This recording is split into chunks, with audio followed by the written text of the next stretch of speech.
Sasha Polari makes a living from looking good.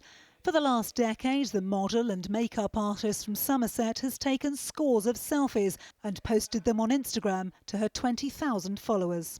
But over the years, she became increasingly concerned about the number of filters being used by people, especially those promoting products.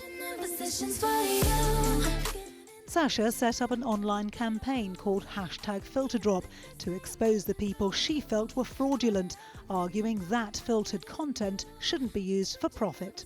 Just kind of put it to my Instagram audience and said, is it just me that thinks it's absolutely ridiculous that there are people allowed to promote cosmetics with a filter on? And the response was just crazy. It was really not what I was expecting.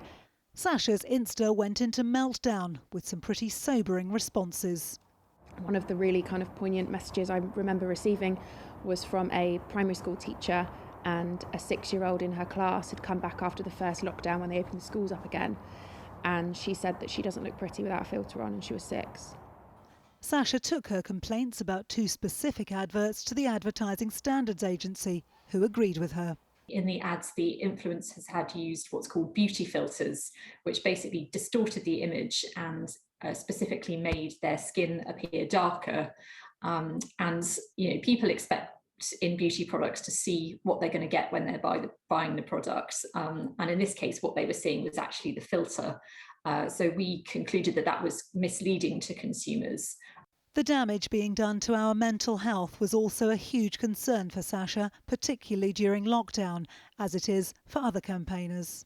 We are all spending so much time looking at ourselves when we're doing Zoom things or when we're doing kind of Teams, and even kids at school, like they're spending so much time on those video calls that they will be scrutinizing themselves so much more and looking at that reflection so much more and sitting with all of those feelings around that. Sasha's priority now is encouraging women to share authentic selfies. We don't need to apologise for looking tired, because we get tired.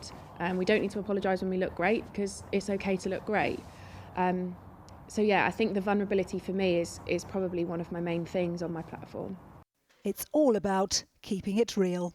Sharon Thomas, 5 News.